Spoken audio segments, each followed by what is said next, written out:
પોરબંદરમાં કૂટણખાનું ચલાવનારી મહિલા અને 3 ગ્રાહકોના જામીનની અરજી કોર્ટે ફગાવી દીધી છે. પોરબંદરના વીવી બજાર વિસ્તારમાં વિદ્યાર્થી ભવનના પાછળના ભાગે રહેતી પૂજા લાલુ રામ નામની મહિલા પોતાના રહેણાંક મકાનમાં જિલ્લા બહારથી જરૂરિયાતમંદ મજબૂર છોકરીઓને બોલાવી ગ્રાહકોનો સંપર્ક કરી પોતાના આર્થિક ફાયદા માટે અનૈતિક પ્રવૃત્તિઓ કરાવે છે તેવી બાતમી મળતા ગત તારીખ 8ના પોલીસે દરોડો પાડ્યો. ત્યારે સંચાલિકા પૂજા લાલુ ઉપરાંત નેપાળી યુવતી મળી આવી હતી. ઉપરાંત ત્યાં નેપાળી યુવતી સાથે શરીર સંબંધ બાંધવા આવેલા 3 શખ્સો ગોરસર ગામનો ભરત કાના ચૌહાણ, માલણકા ગામનો કેશુ જેતા કુચડિયા અને જીતેન્દ્રભાઈ નામનો શખ્સ મળી આવ્યા હતા. આથી પોલીસે 3 ગ્રાહકો અને મહિલા સંચાલિકા પૂજાની ધરપકડ કરી 5 મોબાઈલ અને 1 લાખની રોકડ કબજે કરી હતી.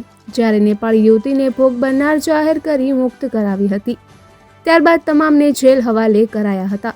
કૂટણખાનું ચલાવનાર મહિલા પૂજા તથા 3 ગ્રાહક આરોપીઓએ પોતે નિર્દોષ હોવાનું જાહેર કરી જામીન ઉપર મુક્ત થવા માટે સેશન્સ કોર્ટમાં અરજી કરતા સરકારી વકીલ અનિલ જે લીલા દ્વારા કોર્ટમાં તપાસ કરનાર અધિકારીનું સોગંદનામું તથા તપાસના કાગળો રજૂ રાખી દલીલ કરી જણાવ્યું હતું કે મહિલા આરોપી પોતાના આર્થિક ફાયદા માટે જિલ્લા બહારથી યુવતીઓ બોલાવી કૂટણખાનું ચલાવતી હોવાના કારણે આજુબાજુના વિસ્તારમાં રહેતા નાગરિકો ઉપર ખરાબ અસર પડી રહી છે.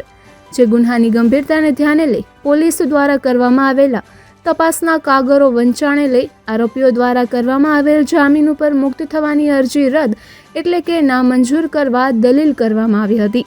જે અન્વયે એડિશનલ ડિસ્ટ્રિક્ટ એન્ડ સેશન્સ જજ PH શર્માએ તમામની જામીન અરજી નામંજૂર કરી છે. નિપુલ પોપટ, પોરબંદર ટાઈમ્સ.